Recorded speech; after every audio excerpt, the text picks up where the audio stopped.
Yeah, when I was in the corporate world, and you got to wake up every day and you hit snooze 7 times. That's pretty much a sign that you're not into it. So the goal's over there and you're trying to get to it. Inspiration, right? That's when the goal drags you. It's pretty cool, like 4 or 5 years to be at 80 locations with 0 franchise marketing, because we've just grown from within. A business will never outperform the level of personal development. Exercise. He said to me, if you've got 2 years to live, you're going to go to work every day. I said, no. He said, if you've got 2 years to live, you're going to go to the gym every day. I said, no. He said, well, they're not your values. And I said, oh my God. I started crying. Your happiness and fulfillment and your income is directly proportionate to the value that you're adding to the world. We are just so stuck on that one blade of grass. And then as soon as we step off, it's like, oh, wow, there is a whole field out here and a whole wide world. And it's trying to get people just to, and realize there's a whole wide world out there. What is up, everybody? Welcome back to the True Form podcast. If you are enjoying this content, the conversations that I am bringing to you, then I would appreciate it if you could do one thing. Interact with this episode wherever you are listening or watching. Like, 5-star review, positive comment, subscribe, however you can interact. Even if you just copy the show link and send it to one friend or family member that you think would benefit from this conversation today, then do that. It really does help this podcast reach more people, which helps them find their true form and live a life that is true to them. And that's what it's all about. Also, just want to thank the legends at Lumaflex for sponsoring today's episode. I'll tell you how this little red light therapy device can improve your overall health, wellness, longevity, and recovery later on in the episode. So let's get into today's conversation. I know you're going to love it. Well, Scott, I appreciate you coming on the show. My pleasure, Jack. Good to be here. Thanks for having me. I love your story arc. It's sort of opposite to what most personal trainers do. You went from corporate into personal training, and I find a lot of personal trainers struggle with the industry, struggle to make it work, and then go into, say, a corporate job because it's more stable. So I'd love to hear about why you went from corporate into personal training or health and fitness. Well, the answer or my story is, I completed year 12 like a lot of people do. At the time, I had a bunch of mates. There was 5 of us. We actually all went to university and did the same business degree. My dad worked in an office for 44 years. I don't think he enjoyed one day of it. But I just thought that's what you did after school. You got an office job. And I did okay academically. I wasn't one of those people that get 99% and everything. But I just thought I'd end up in the corporate world. So after the uni degree, I worked at the head office of one of Australia's largest supermarket chains. And it wasn't a terrible job. Like, it wasn't bad, but at the time I was 22, 23, and you're looking at the people who are 20, 30 years older than you. And I thought, oh, not super inspiring. In the meantime, my brother, who was 2 years younger than me, he'd completed high school, went to TAFE and became a personal trainer. And I thought, oh gosh, that looks pretty cool. Again, at the time, bear in mind, you're 23, you obviously think you're just an adult and a person of the world. Yeah. So looking back on it, very young, but 4 years at uni, 3 years in corporate, to change careers, like, is that a waste of 7 years? I remember being in the backyard of my family home, and I said to my dad, look, I'm thinking about a career change into personal training. And he looked up at the sky for about 5 seconds and said, do what makes you happy. And I'm really grateful for that. As it turns out, and you think to yourself, I'll give it a go. I can always go back to the office job. I'd never looked back. Got out of the suit into the shorts and t-shirt. But more importantly, I was doing work that I was much more congruent or aligned with who I was as a person. I had great mentors, which I'm really fortunate to have. Worked super hard, like massive hours. I worked with a company and the guideline was 40 hours of face-to-face personal training a week. And as you know, 40 hours of PT, 60 hours. And yeah, I guess I was also fortunate to be with a company that had a career path. So in fitness, that's often lacking. You're a personal trainer at the big gym, or you're a yoga teacher at the studio down the road. Where do you go from there? But yeah, and that was, 27 years ago. It's been a really interesting journey since then. A lot of ups and downs, mostly ups, but some serious, learning lessons. Yeah. I'm excited to dive into what you're doing now. And you're a good example of, it doesn't really matter what industry you're in or what you're doing. You can succeed no matter what. And I think that's a good lesson for anybody listening. Yeah, we're going to talk about business and health and fitness, but again, like, what you've done a lot of people struggle with the personal training, like I said, or working in health and fitness, and go to corporate and thinking, oh, that's where it's going to be, and I'm going to make it work there. It doesn't work there. They go to the next one, and it's not necessarily what they're doing; it's who they are and who they identify as, and their mindset. And I can just, like, as a personal trainer myself and who's been in the industry for 15 years now, I appreciate what you've done, because I can see that it's not necessarily the fitness industry, it's you and your hard work and your mindset. So I'd love to dive into that. I just want to start with one thing. You've said, I've seen in your content somewhere, you said growth is one of your values. And I love that, especially when you're around business people, health and fitness people, even training clients. You want to have that growth mindset, because that encourages them to go and, do what they need to achieve their goals. So where does that growth mindset come from? And has it always been a thing, or is it something that you've cultivated over the years? Yeah, that's a really good question. I think in the last 2.5 minutes there, you just touched on about 28 things I'd like to address. But let's start with that one. So, there's the old growth mindset or fixed mindset. It's not so much about having to push yourself over to a growth mindset. For me, growth is just a part of who I am. I guess if I'm not learning or developing or growing, I get a bit frustrated. I get a bit dangerous, actually. So it's a two-edged knife or a double-edged sword, because the desire to want to improve and develop, it kind of never ends. And where is the end? And then I guess I've had times when it gets me in trouble. But corporate, one thing I don't like is that your income is, relatively capped. Of course, you can have a performance review, get a pay rise, but I love the concept of small business where, I've got this personal saying, whether it's right or wrong, but your happiness and fulfillment and your income is directly proportionate to the value that you're adding to the world. So I love the idea that in small business, my income is it's as good as I am. There's another saying that a business will never outperform the level of personal development of its owner. So, someone says my business isn't growing and they're 38 years old, haven't read a book since high school. Like, what do you expect? You've got to learn and grow, and that kind of filters down through everything. But, with business, you can double or triple your income in the space of a year or two. You can't really do that in corporate. In corporate, one of the reasons I left was after trying really hard for a couple of years. Bear in mind, this is the mid to late 90s. I had a performance review. My salary went from $37,000 a year to $38,400, which after tax ends up being a pay rise of $20. And then I asked for time off, annual leave, and it got denied. And you wake up at 2 a.m. looking at the ceiling thinking there's got to be a better way. But personal training, like there's another saying, there's a lot of sayings, they might come out today, follow your heart, take your brains with you, choose your hard. Like we went into personal training, and as you know, like getting up at 4:20 every day I did that over 5,000 times. I counted. It's not easy. Every day you would wake up and go, well, the first word of the day was a rude one. It's like, Yeah. another 2 hours of sleep would be nice. And then you got to be on. If you're doing 40 personal training sessions a week, but each client gets one, it's got to be 10 out of 10. So I guess that ties into customer service. But yeah, Anthony Robbins has a model called the 6 human needs, and there literally are 6 needs that we have to meet as people.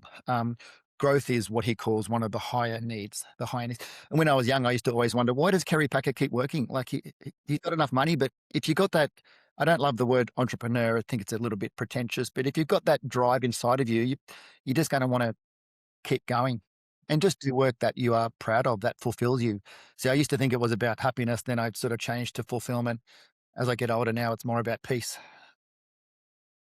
Yeah, I love that. I haven't really viewed growth in that way. Like if you're not happy, or your income's stuck, it is on you. Like, are you growing? You can't grow something without you first growing yourself. So Yeah. yeah. And again, like that first fitness company I was involved with had a very strong culture of personal development, which ties into professional development.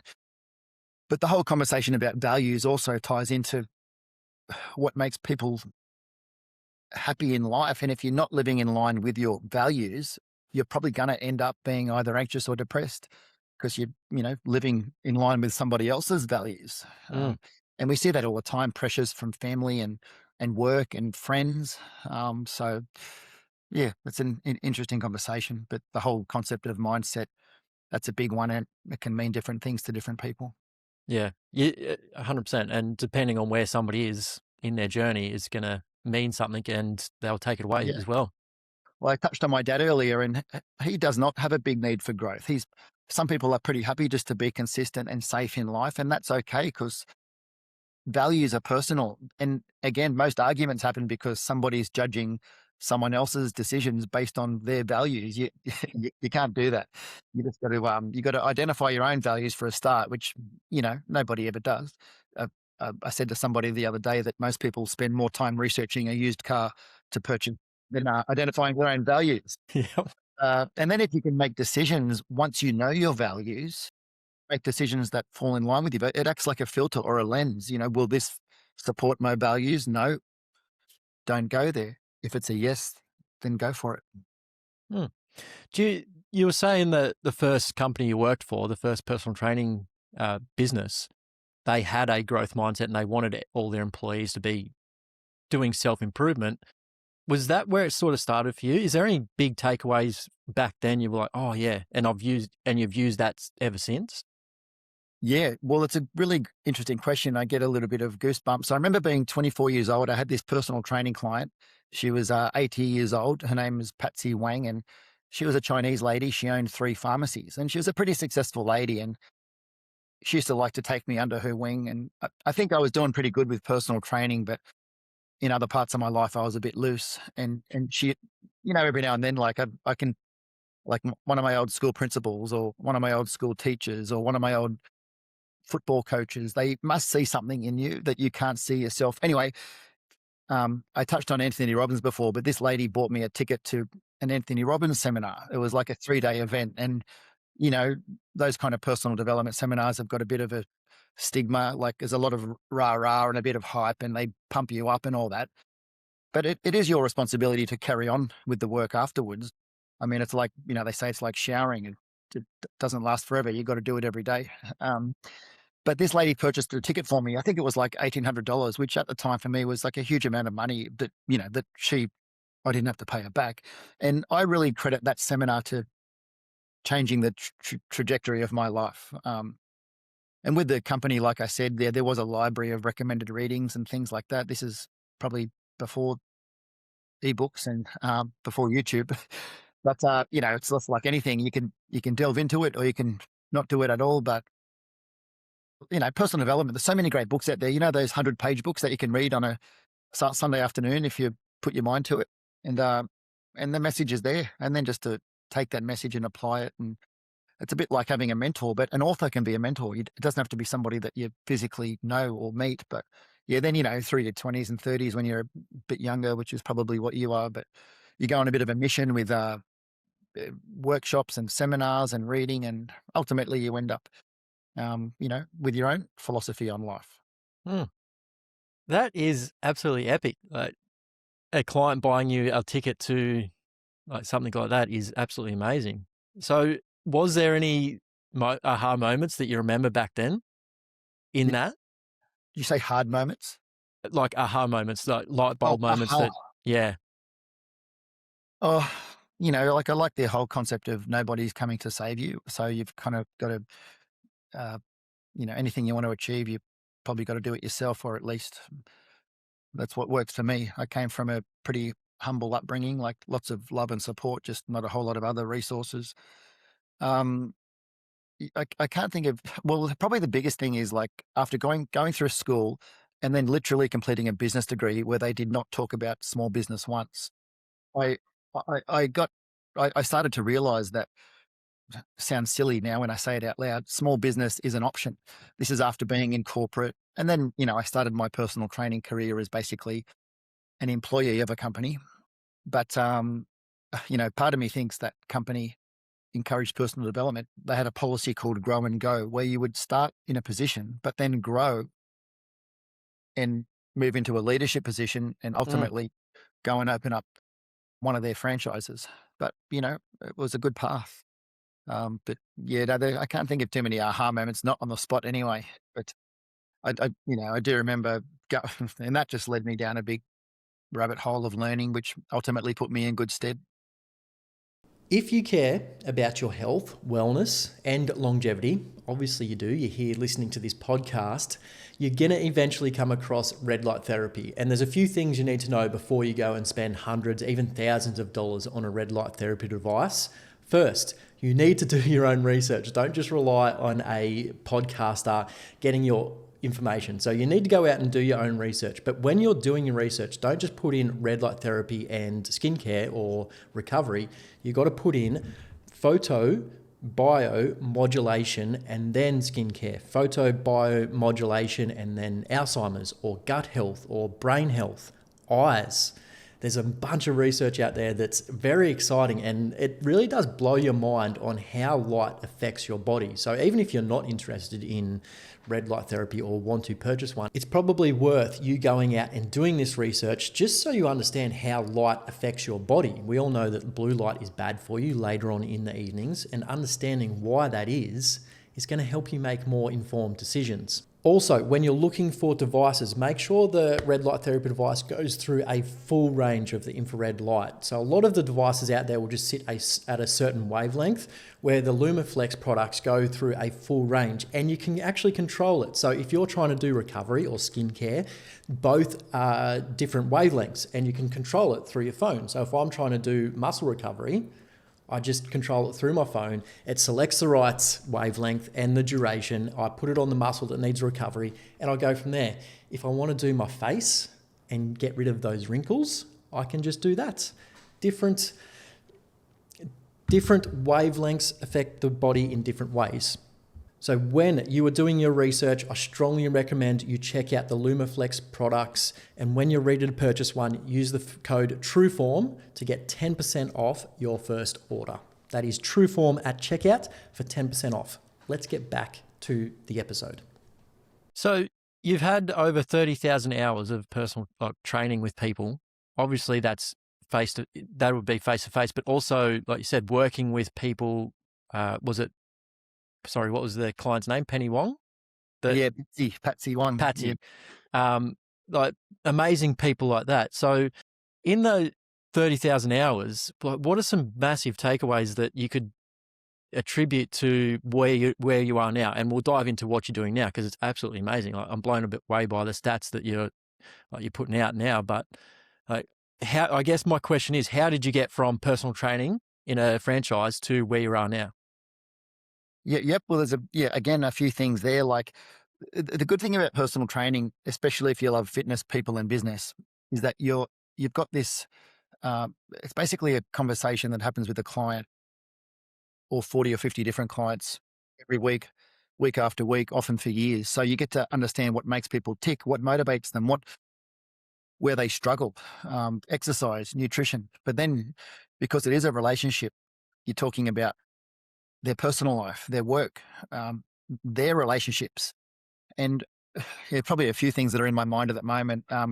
Like, I wrote a couple of books. The first book, it's called In Shape, In Love, Inspired. And what that really means is being in shape. So health, family, relationships, and loving life. Sometimes I call it family, fitness, finances. But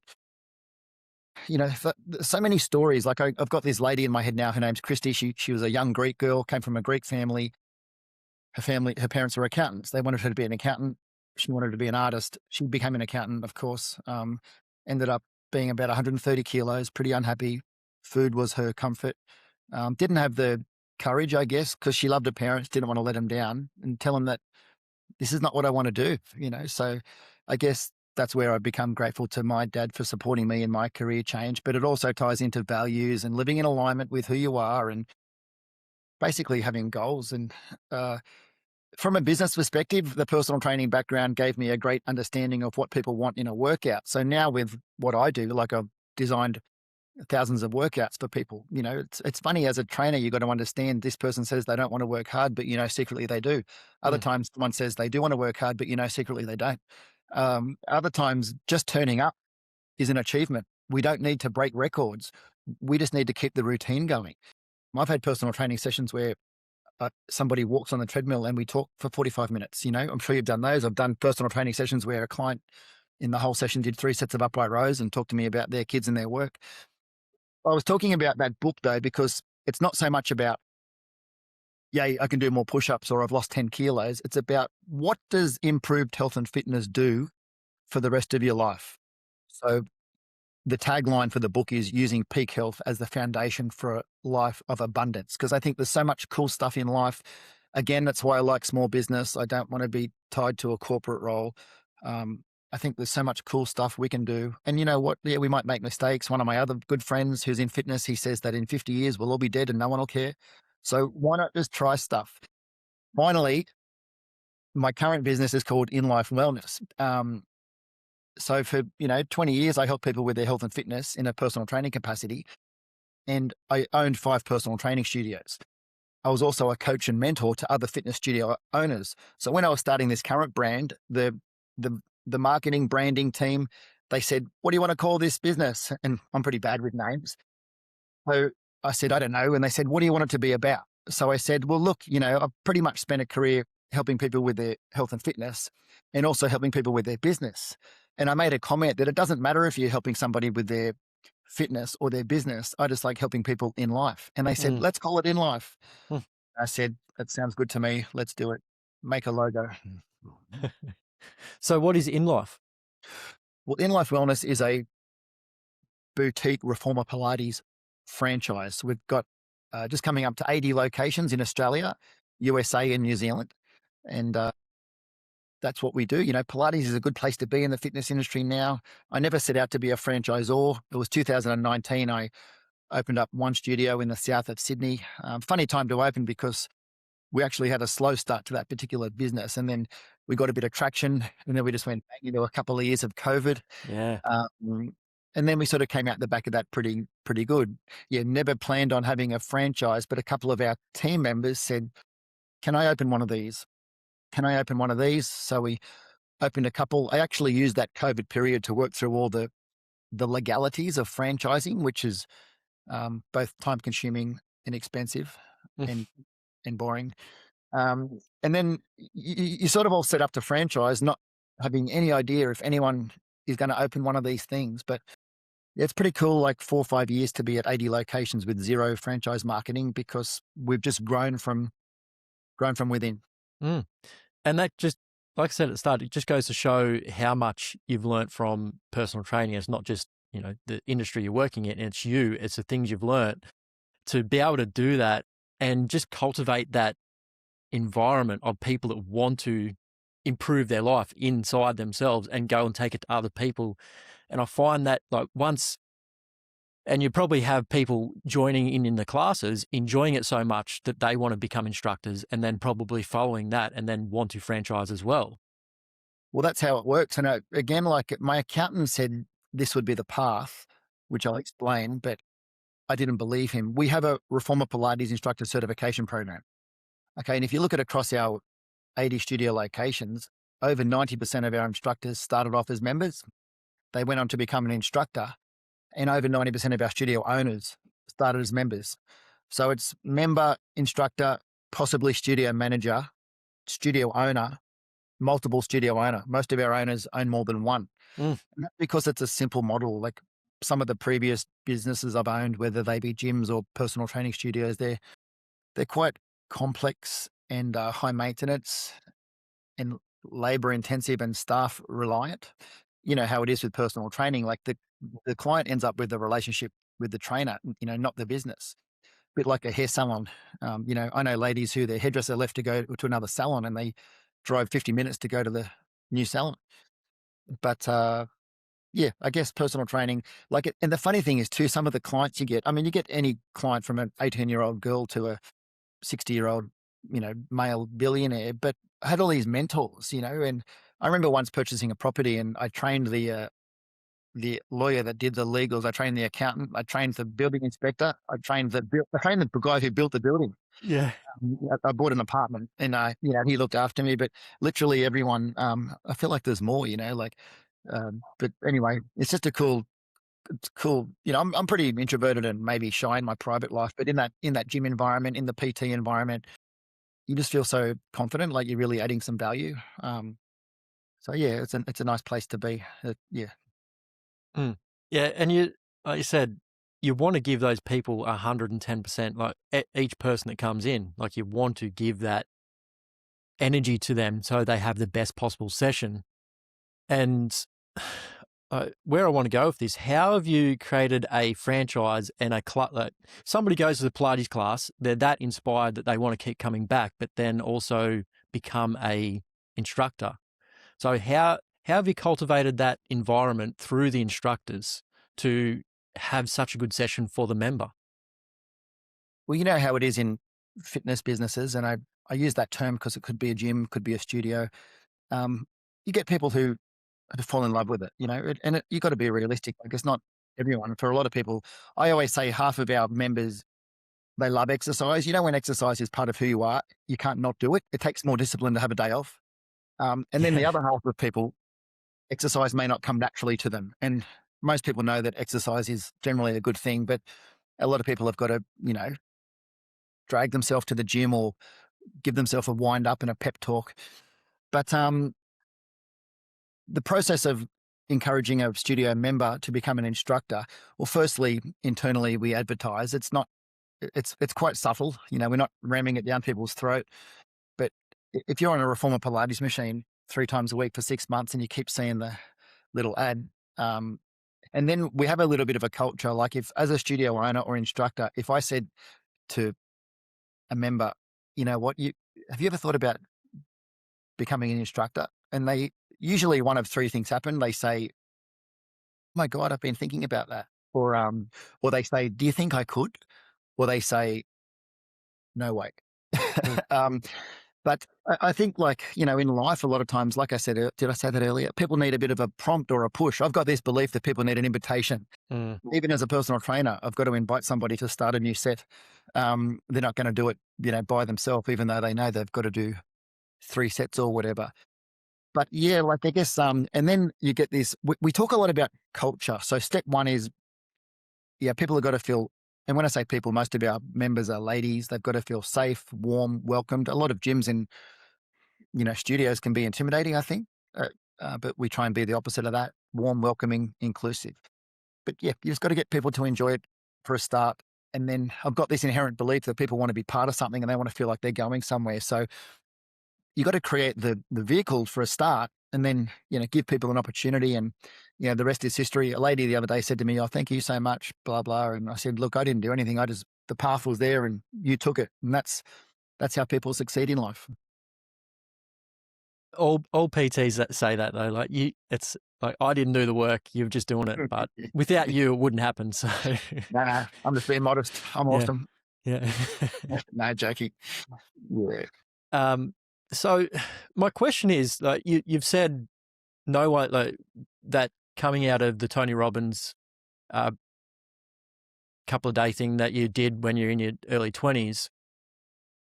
No one's there to save you, and like you've got to do the work and choose your hard.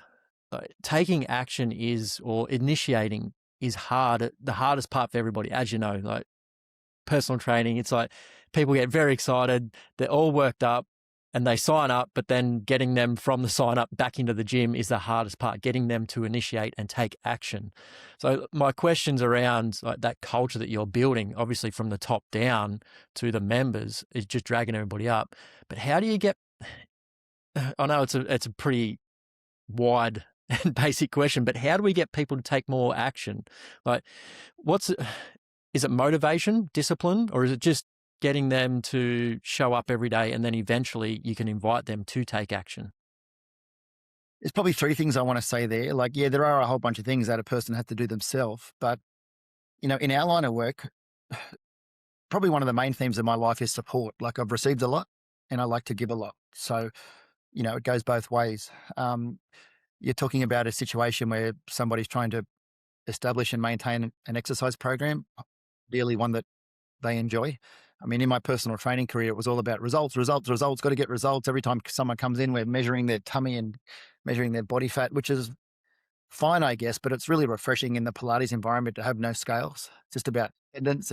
And like I said, acknowledging people for turning up, because, someone's busted their butt to get to the studio from work. Somebody's woken up to do a 5:30 a.m. class, but they've been up all night with 2 kids. Like, you just got to say, well done for coming. And then they've got to leave feeling like they've achieved something. And I say that because some Pilates instructors can be so anal about the technique that, when I started Pilates in Sydney with this dude who used to work at the Aussie Ballet, all that happened in my session for an hour, you just got told what you're doing wrong. So I thought, I must be really bad at this. But look, there's a whole bunch of other little funny things. Like, after this call today, I've got to do some pretty crappy jobs. And, there's all these, another saying I like is to begin. So you just got to start. Or the 5-minute rule. I'll give it a go for 5 minutes. You know what happens? Like 2 hours later, you're just nailing it. But sometimes the thought of something is worse than actually doing it.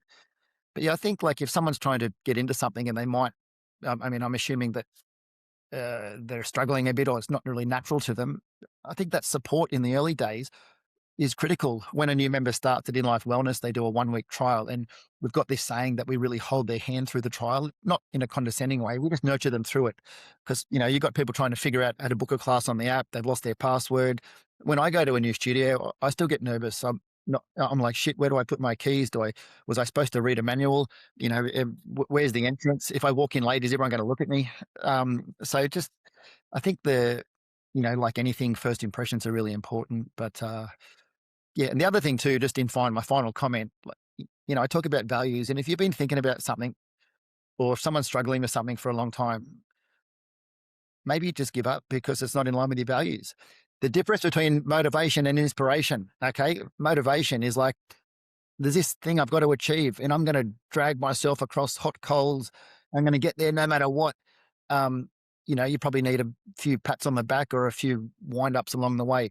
So the goal's over there and you're trying to get to it. Inspiration, right? That's when the goal drags you. So you can't not do it. So one of my clues to identifying your values is to ask yourself a couple of questions. One question is, what do you never have to be reminded to do? Whatever the answer to that is a huge key to your values. Another question, probably my favorite one, you got 2 years to live, right? Between now and then, you're in perfect health. You're going to die 2 years from today. What do you do in that time? How do you spend your time? Who do you spend it with? If you write that down, that's going to have a link to your values. It's going to be right in front of your face. I've got a story about that. I did that at a seminar once, actually, and I wrote all these things down, and the dude comes across and said, these are your values. Because I said, I'm going to grab my wife and kids. We're going to travel. We're going to take our parents. We're going to see all the beautiful things in life. And this guy came and circled family, freedom, travel. He said, they're your top 3 goals. I said, mate, you don't know me. My goals are business. And I was actually 1 week out from a bodybuilding comp. And I said, my goals are business and exercise. He said to me, if you've got 2 years to live, you're going to go to work every day. I said, no. He said, if you've got 2 years to live, you're going to go to the gym every day. I said, no. He said, well, they're not your values. And I said, oh my God. I started crying. I was having a relationship issue at the time. And he said, what are you crying for? I said, I've been such an idiot. He said, oh, you haven't been an idiot. You just haven't understood. Values are, or how to identify them. So that was probably the biggest aha moment in literally my life. Let's dive into that a little bit, because it's a big topic that I like to do for myself. But as you know, like clients, people will come in the door, like bodybuilding comp, just trying to lose weight, all the fads now, high rocks, marathons. It's like, I need to achieve that. And it's like, well, why do you want to achieve it? And it's just this external thing that they're seeing from social media, people around them, and they think they need to do it.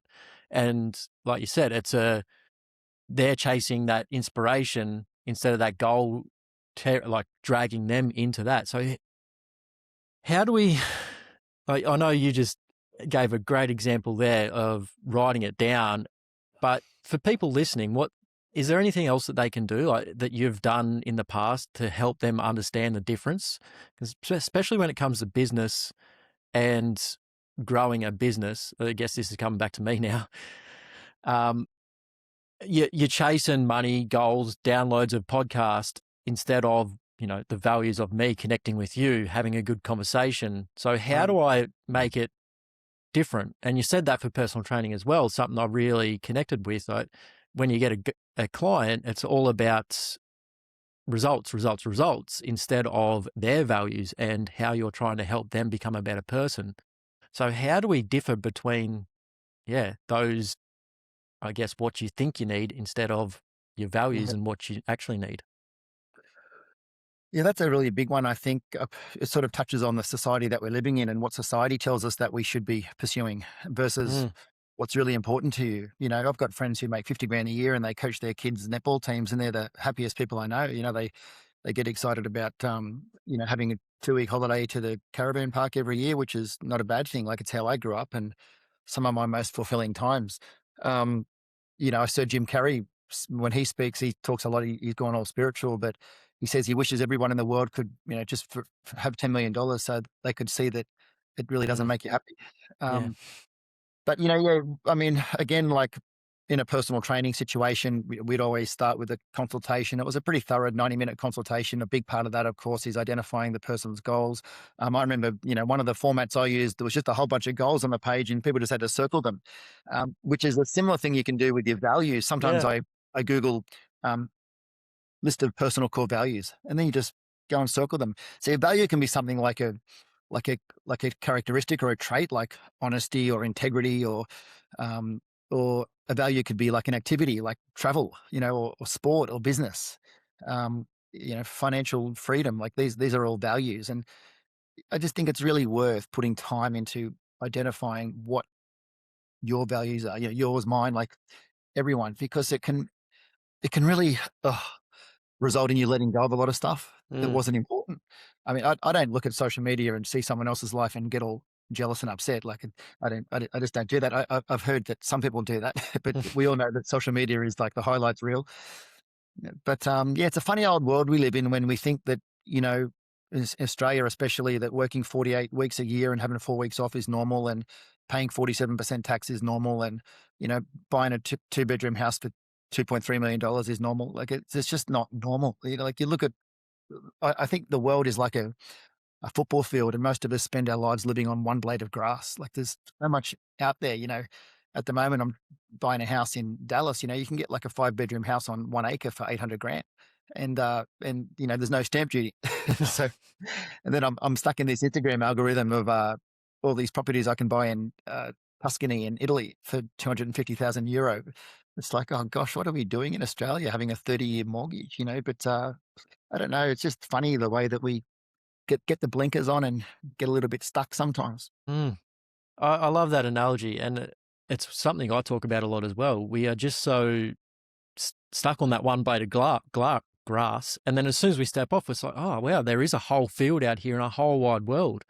And it's Yeah. trying to get people just to maybe look away from their phone or look All away that. from what they're just caught up in and realize there's a whole wide world out there.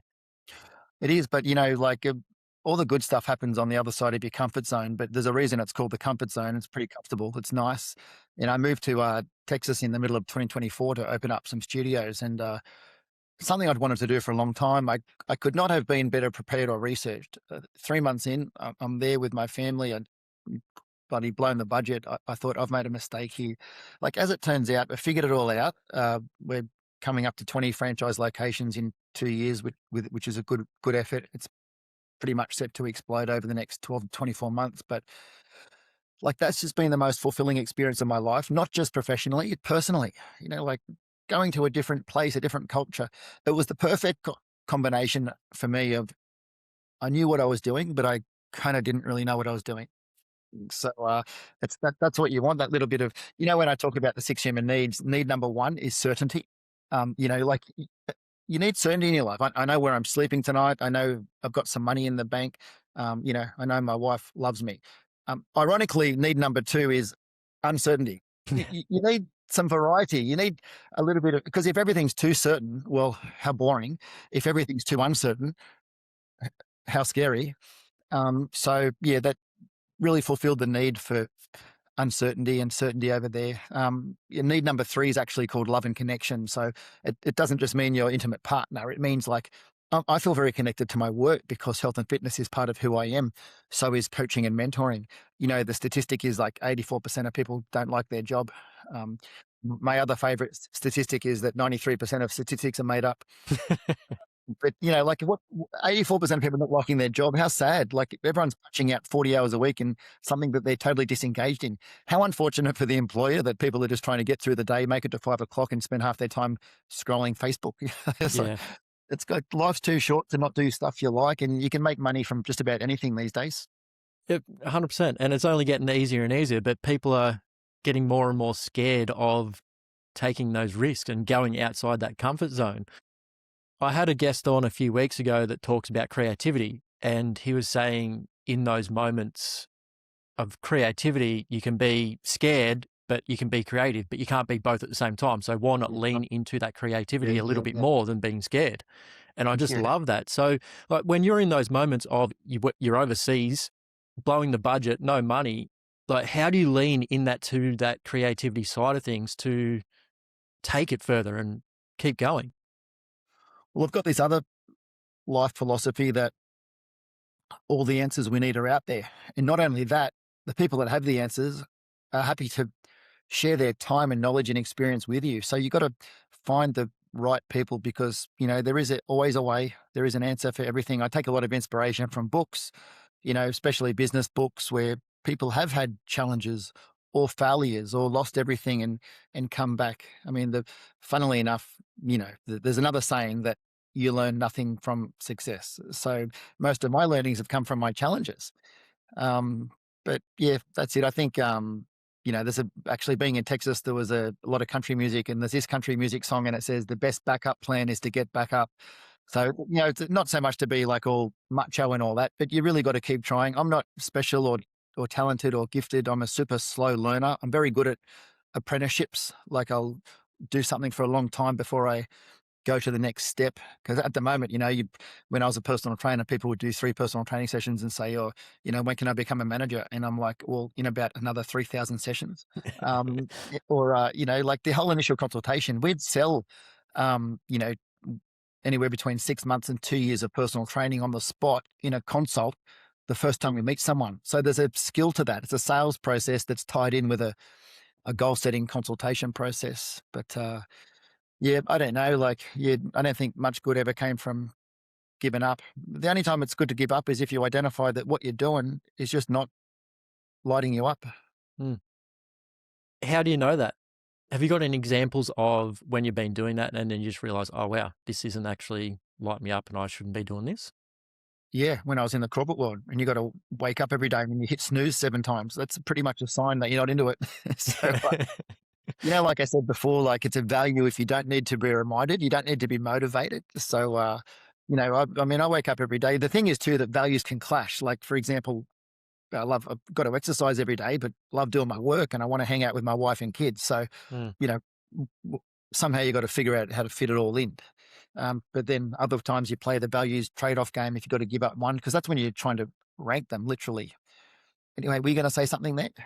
I was just going to say that uh, it's just so simple of if you are snoozing 7 times in the morning, the alarm, then obviously it's just not firing you up. And it's just something I always forget about because I do love getting up every morning to get into life. So it's just, yeah. And it's why I liked working with people as well, because you actually find out what people are struggling with. Yep. And yeah, just getting up out of bed is a good example of, yeah, you need to change what you're doing. Yep. Yeah, that's probably the big one. Work, it's easy to work. Yeah, just trying to think. I'm sure there's other examples as well. I mean, at the moment, I've got a 14-year-old daughter in year 9, and it's an effort to get her to school every day. I just know that she doesn't relate to that environment. Little kids aren't supposed to be sitting down for 6 or 7 hours a day. But that's a hard one too with her. I don't want to go on about it too much, but she's not quite an adult, but she's still a kid, doesn't love school. She's got a job which she loves. I think she's going to be better suited to the real world than I've probably been a bit too guilty also of telling her that most of her teachers are not role models. Yeah, I could carry on about that as well because I just didn't fit that mold of school. And as Well, soon I left school when I was probably too young, but I think it was the yep, best choice I ever made. I love that. We're just having some work done on my house, and I bought the house next door, and we've got this builder, right? And he's a great guy, and he's killing it. And you talk about what's the point of maths? Well, it's pretty important if you're a builder. But so I said to him, "How'd you go in school? Did you like school?" He hated school. But the problem is that a lot of kids are getting to year 10, year 12 feeling like they're dumb because they're not doing well in the school curriculum. But there's just such a big, so many things to learn out there. And anyway, let's not talk about school. It's like talking about politics or religion Yeah. or nutrition. It's going to be different for everyone. 100%. I want to dive into curiosity. The stories you're telling and how you keep pushing forwards and finding ways to succeed or pivot or change what you're doing. You're very curious in the way you approach things. Like even the way you tell stories, you're curious. And I think that's the best. As we're saying, a lot of people are just stuck on that blade of grass on the field and not seeing the world around them. And people just need to be a bit more curious of the world around them. So is that something that, again, you had your father as a bit of a role model and just had your back younger? Is that where it came from, or is that something that you've sort of cultivated over the years? I think the curiosity or the desire to find the answer is just a personal thing. I watched a little clip the other day. I forget the actor, but it was the guy who was in Talladega Nights with Will Ferrell, the curly haired dude. But he, he was talking about parenting and, there's nature and nurture. Like he used to think it was like 50% nature, how a kid turns out. And as a parent, I'm going to nurture them and really shape them. There's a lot of theories out there that suggest that we have zero ability or influence in the nurture department. So this guy said, you just meet your kids where they are. You don't try and change them so much. But that's what I do with my kids. That's what my dad did with me. I learned a lot that way. Now I just think, I want to get the most I can out of life, without going too stupid and obviously without hurting anyone. I want to benefit thousands and thousands of people along the way. So I think life is like, sometimes I talk about business and I say businesses are resilient, a bit like babies. I've got a little baby at the moment. Like they don't break. You can make a few mistakes. They can fall down. You can have a rough time. They just keep powering on. People say, oh, there's a lot of gyms and studios out there. And I say, yeah, they're all still open, right? So but there is a lot to learn about business and life. Yeah, I just think, you know, how amazing is life and the world? Why don't we just immerse ourselves in it and try and get as much as we can out of it, and ideally, associate with like-minded people? 100% agree. Like life is amazing, and the world is amazing. So why not try and be as curious as you can to find out as much as you can? We're only here for 100-ish years, hopefully. Well, So yeah, that's yeah, it. There's this book, that old school writer Leo Tolstoy. He wrote this book, a play called The Death of Ivan Illich. And anyway, that turns out, long story short, this dude wanted to be an artist, become a lawyer actually. And on his deathbed, he was holding his best friend's hand, and he said, "I think I got it all wrong."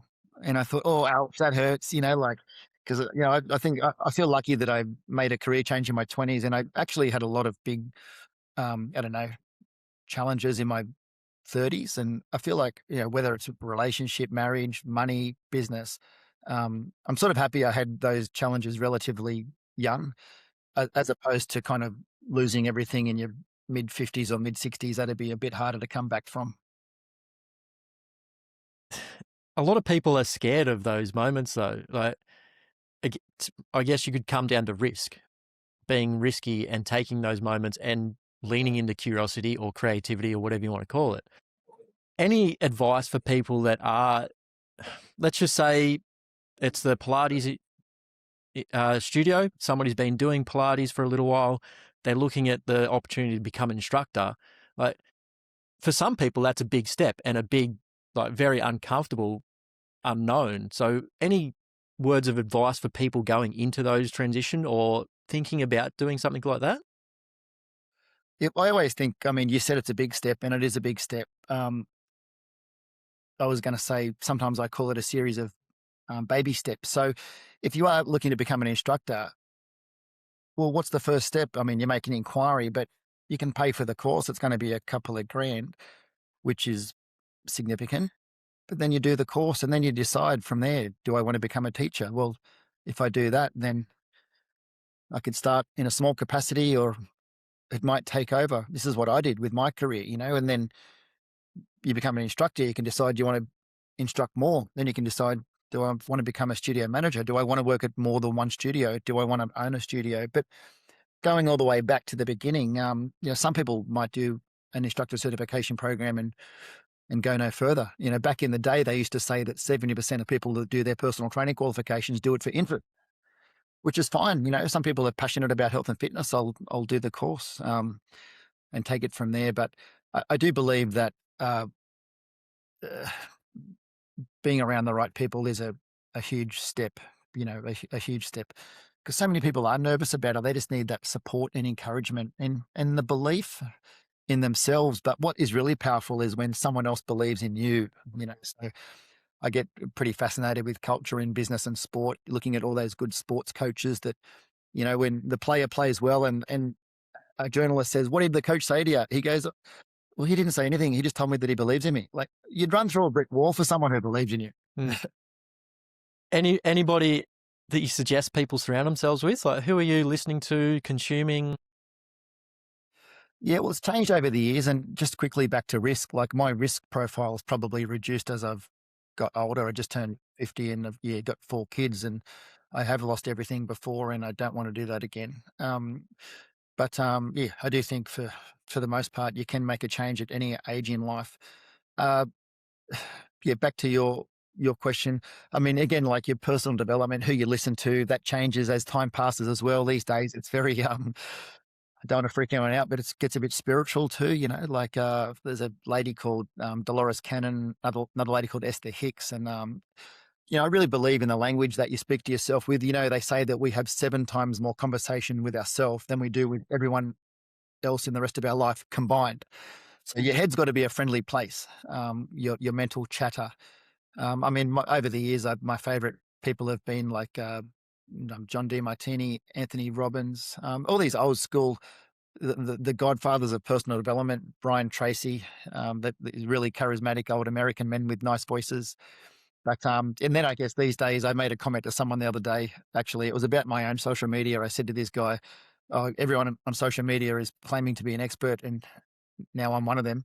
But all you need now to be an expert is a Instagram page and a couple of thousand followers. Mm. But just find what resonates you. There is that many books out there, right? That many audio books, YouTube profiles. If something doesn't grab your attention in 2 minutes, try something else. And don't put any pressure on yourself, or like, I can't do this, or don't ever tell yourself I'm not a good reader, because that's just like an affirmation you're putting out to the universe. There's plenty of ways. I mean, even these days, there's app like Blinkist app and these apps where they basically, same as YouTube, they summarize books. If you're going to be bothered reading one, just watch the 10-minute summary on YouTube with a little what do they call it, the infographic, the cartoons. Because a good message can get to you in 2 minutes. It doesn't need 240 pages. Yeah, and I agree that there's a lot of good books out there at the moment, but I still think some of the old ones, like you said, just hit a little bit better because they get to the point a lot faster. I think books now are like the Instagram page. Everybody's writing books, but it's 300 pages of information, and they could have just given it to you in half a sentence. Yeah, that's it. Half a sentence, literally. Most books I read, the message is there in the first couple of chapters. But yeah, there's all those classic books, Think and Grow Rich and The Richest Man in Babylon. They're just so relevant still. But yeah, it's got to find what works for you. I like your analogy or the idea behind that risk, or stepping into that Pilates instructor or participator, taking it to the instructor, just breaking it down into little steps. We always overcomplicate things in our mind, going, "Oh, this is going to be big, this is huge, this," but you can just inquire, submit, do it, see what you like. Yeah. All that. But the people who do well in life are those people that put their hand up. And if someone put their hand up and said to me, "Hey, I need a bit of help, a bit of guidance. Can we have a chat?" Like, I'm there in a second. Like, back to my mentors. Like, I've got this one guy in mind. I had something I needed to discuss, and he's a busy guy. And I said, "Oh, when you got time for a chat, can we meet up?" He said, "How's 12 o'clock tomorrow?" And I'm like, "Oh, bang!" Like, I'm there. So I guess I'm thinking about 2 sides of the equation here. If someone wants to become a Pilates instructor, in my position, I just want to get them in, same as a studio member, because I know that when we get them in, like, until we get somebody to make a start, we are in control of nothing. Like, as a personal trainer, when you meet a client for the first time, that's when you can show them that you are credible, you are nice, you are trustworthy, and they feel like they're in good hands. I mean, a lot of people out there probably feel like they're getting sold to a lot, but I'm not, I can sell, but I'm not much of a seller. Most of my sales are relationship based. I just think I'm hopeless with chemistry. I could never meet a girl in a club and, you know, whatever, she would not have a bar of me. But if you know, I don't know, what's an example? If I was Jennifer Hawkins' personal trainer for a year, we'd probably go all right. I just need that. Again, I don't mean to keep talking about Anthony Robbins, but he talks about chemistry, proximity, and convenience. But I met my wife as a proximity guy. Like we worked in the same gym together for 2 years. She wouldn't have a bar of me, but I must have wore her down there. I needed that frequency of, seeing her to basically build a relationship because, yeah, on the spot, I had nothing. Hmm. I know we're coming up on time, but I would love to dive into you a little bit more because, like I said, you've built something quite amazing from the top down. And I know you said, "Oh, it's just me doing me," but like without you, I don't think it would have been successful as it is, and I don't think you'd have over 80 locations. So, going back to your book, In Shape, In Love, and Inspire. Start with in shape. Like, what do you do to stay in shape and then stay in love and then be inspired? Well, yeah, again, the health and fitness, the exercise piece is probably different for everyone. I really enjoy going to the gym. My gym strength training sessions, they don't go for longer than 30 minutes. So I do that about 5 times a week. Sort of endurance based training. I'm not trying to get any bigger in terms of muscularity. And again, your goals change. Like I think now about, it's probably premature, but I think about my kids and I think about one day having grandkids. Actually, looking at my dad, who's 76, right? Never really looked after himself. I mean, despite being an elite athlete when he was younger, it's kind of sad where he's at now, like he can't walk and stuff like that. So, I don't want that to be for me. So, yeah, I do Pilates once a week, yoga once a week. I walk every day and I weight train most days and I enjoy it. Again, as I get older, the gym now it's me time. It's not like Arnold Schwarzenegger, let's get big time. Just a bit of music and it's an outlet. So in shape, right? In love, the in love piece, at least in regard to the book, it's not just about your intimate relationship. It's about loving yourself and the life you live. So, how do we do that? And that's where goal setting and plans come in and having a plan or a vision for your life that inspires you, and I'm talking about literally a written vision. So I've got a thing called a vision statement. There is a process to create it. It's a bit of a 3-step process. You rank all these areas of your life. Ever seen the wheel of life where it's got like all the different parts of life, money, relationships, fun and recreation, career, all these things that are responsible for a full life, and you rank every score out of 10. The idea is that you've got a nice big full wheel, but most people's wheels are pretty wonky.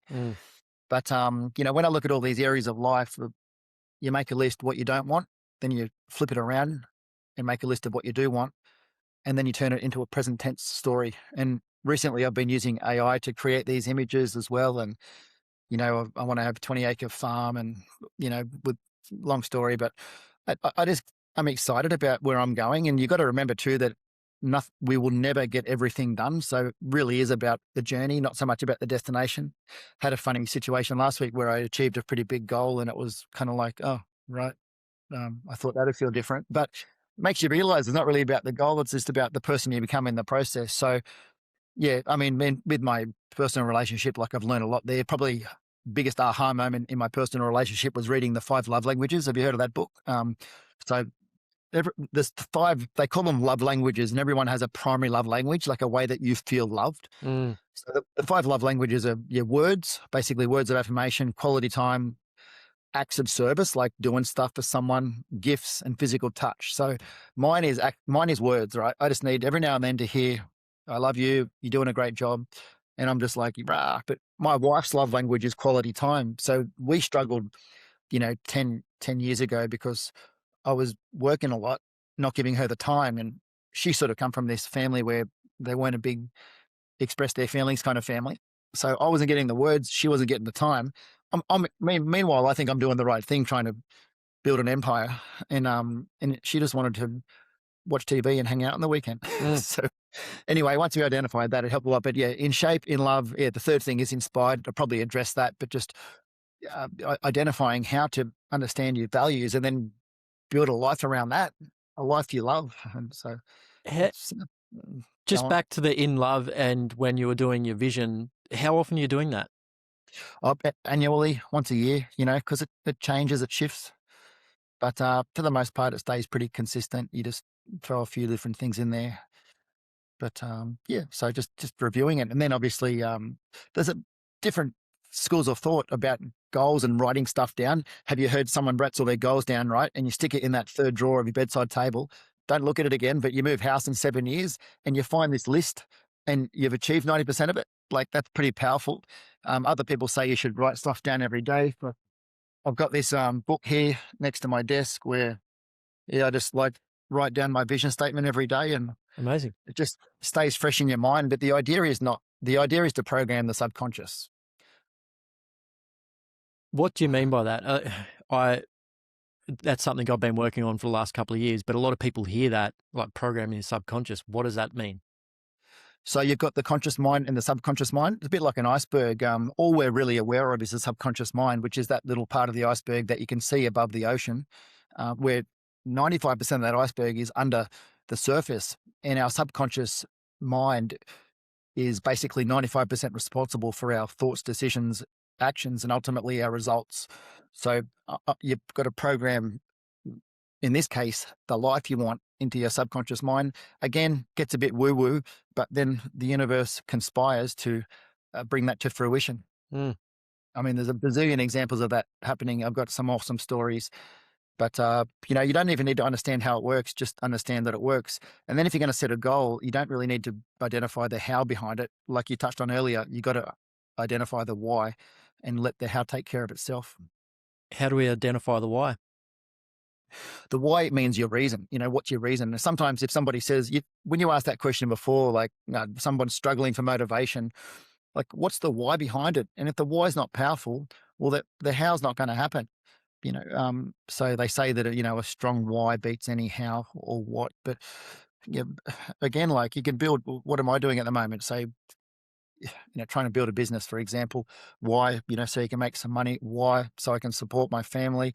And then it gets deeper and deeper, support your family. Like I'm kind of, just a man thing maybe, but just proud that you can have a nice home and for the family. And that's really fulfilling to me. And you couldn't have done that. The thing is, if talk about money, sometimes I feel guilty talking about money with people because it's not all about the money, but what does money give you? It gives you freedom and options.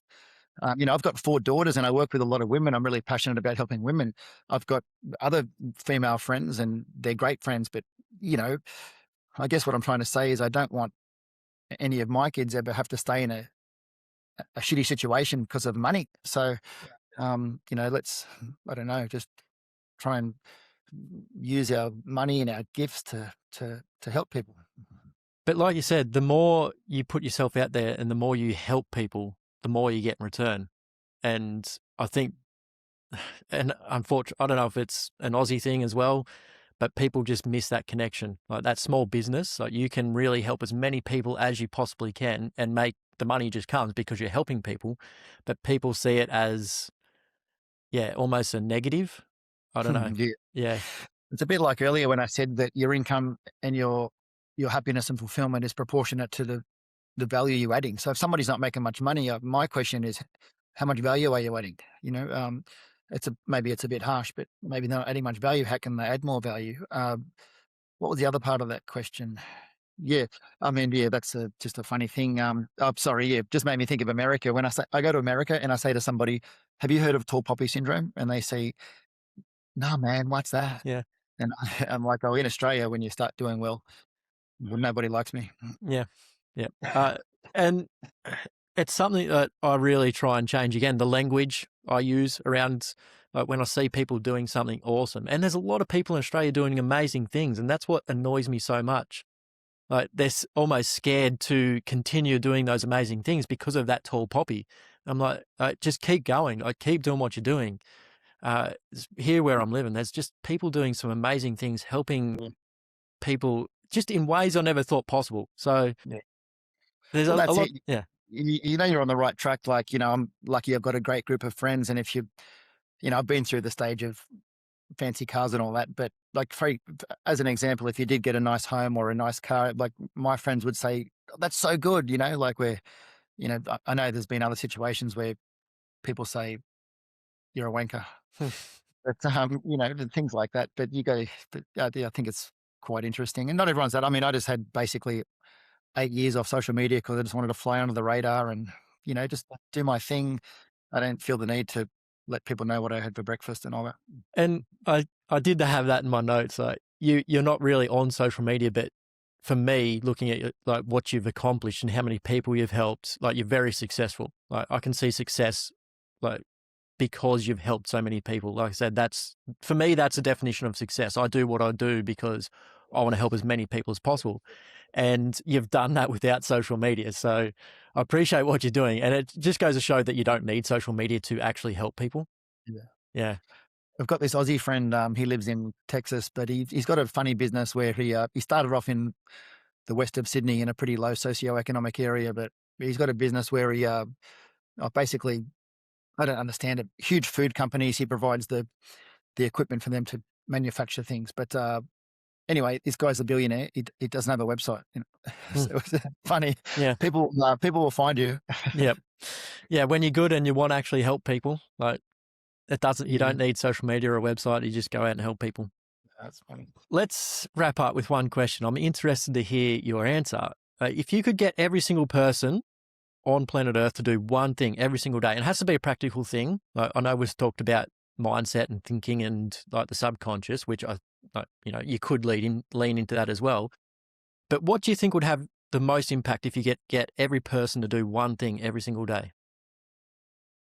When you started that question, I was going to go back to what we've discussed today. I think everybody needs to identify their personal core values. I'm just not sure that's something that you would do every day. But what you would do every day is reflect and ensure that you are living in line with those values. I guess that's my main one for someone to do. How can we do that though? Like, how would somebody go about doing that? Well, step one, identify the values. Answer those questions I asked earlier. You got 2 years to live. What do you do? What do you never have to be reminded to do? They're a big clue to your values. If that doesn't work, Google list of personal core values and circle the things that are most important to you. Try to keep it to, under 8. You don't want to end up with 72 core values. It's a bit like a mission statement. If no one can remember it, it's probably not that important. But so yeah, I guess that's. I mean, I've got other things that I want to talk about, like exercise and just how to maintain really strong interpersonal relationships. But I think the biggest thing is, I joke with my wife about the airplane analogy. Like, you got to look after yourself before you look after anyone else, because if you're not right, well, you're not going to be much help to everyone else around you. I love that. And that's a great answer. And it's a big lesson that a lot of people need to learn, that it's not selfish to look after yourself. You're just going to help the people around you. Yeah. Well, you want to be the best version of yourself to take out into the world and to bring back to your home. And yeah, that's what I mean. I tell my wife to do the same thing when she gets her exercise in, when she meets her needs. She's a happier person, which benefits everyone. So, why wouldn't you? It's not selfish. Again, like I deal with a lot of ladies, and ladies, they'll put themselves last, trying to let people know that it's okay to take time for yourself, even if it's just, 45 to 60 minutes a day. Yep. Well, Scott, I appreciate you coming on. Appreciate everything you've done. Where can people find you and learn more about you if you got social media? Oh, yeah, there's a few ways to find me. I'm not sure if my name's going to appear on this podcast anyway, but you can Google it. I've got a website. It's scottcapelin.com. Yeah, LinkedIn, I'm there. Scott@inlifewellness.com. But yeah, really happy for anyone to reach out. Thanks for your time today, Jack. You're very easy to talk to. No, I knew it'd be easy because we've both been in the fitness industry. Yeah. We know what it's like, and we've worked with a lot of people. So I think once you sort of, like I said, the disciplines go through, like once you learn how to talk to people, understand people, like understand what they actually, when they say something, but what they actually mean, like those disciplines just go throughout. And I just wish there was a way for people to start understanding that a little bit better. And having people like you, like I said at the start, like your arc is very different to most people, because most people think, oh, I can't do it as a personal trainer, so I'll go to corporate because that's where it's easy. It's not necessarily the thing you're doing, it's the person you are. So people like you make it easier to understand. So I appreciate that. Thanks, mate. I feel the need to say at this point, I'm far from perfect. No, So, but no one is. And that's, like you said, it's just the journey we're on. And like, you're curious, you lean into curiosity, creativity. So appreciate it. Thank you. thanks, Jack. Take care, mate. A big thanks to Lumaflex for sponsoring today's episode. Make sure you check out the link in the description or go to lumaflex.com.au. Use the code TRUEFORM to get 10% off and start enjoying this amazing red light therapy device. You'll not only be supporting your own overall health and wellness, you're supporting this show as well. So I appreciate you doing that. Appreciate your time listening to this episode, and I'll see you in the next one.